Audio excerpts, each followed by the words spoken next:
আসসালামু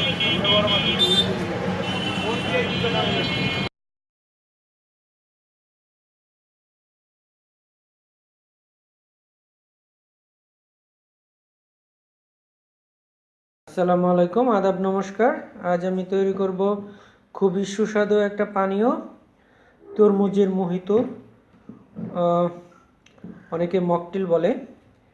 অত্যন্ত উপকারী একটা, এই গরমের জন্য তৃষ্ণা মেটাবে খুব সহজেই। আমি বাজার থেকে একটা তরমুজ কিনে নিয়ে এসেছি।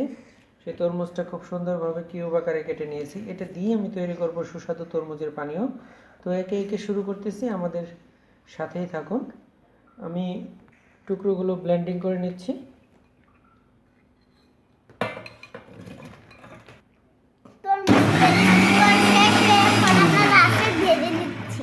হ্যাঁ, ব্লেন্ডিং করা কমপ্লিট। এরপর যে আমরা গ্লাসে নিয়ে নিচ্ছি। খুবই সুন্দর একটা কালার চলে আসছে। ন্যাচারালি আমরা এটা খেতে পারি, অথবা আমরা এখানে চিনি বা সামান্য লবণ এবং লেবুর রস দিয়েও আমরা এটাই করতে পারি। তবে এ পর্যায়ে আমরা সামান্য চিনিটা আসলে না দিলেও চলে, বাট দিলে পরে আর একটু ফ্লেভারটা সুন্দর হয়।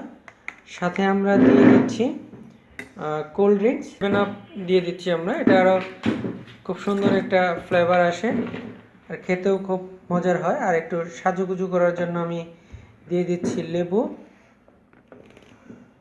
স্লাইস 3-4টা, আর এক কুচি দিয়ে দিচ্ছি তরমুজের একটা স্লাইস। খুব সুন্দর, অত্যন্ত সুস্বাদু। এই গরমে খুব সহজেই আপনার তৃষ্ণা মেটাবে এবং শরীরকে সুস্থ রাখবে। আশা করি খুব সহজেই আপনারা তৈরি করতে পারবেন এই তরমুজের মোহিত বা মকটেল। আর আপনারা বলতে পারেন পানীয়। আমার এই ছোট্ট ভিডিওটা আপনাদের যদি ভালো লেগে থাকে, অবশ্যই লাইক, কমেন্ট, শেয়ার করে জানাবেন, যাতে ভবিষ্যতে আমরা আরও সুন্দর সুন্দর এরকম ভিডিও আপনাদের উপহার দিতে পারি। তো ধন্যবাদ সবাইকে, আজ এ পর্যন্ত।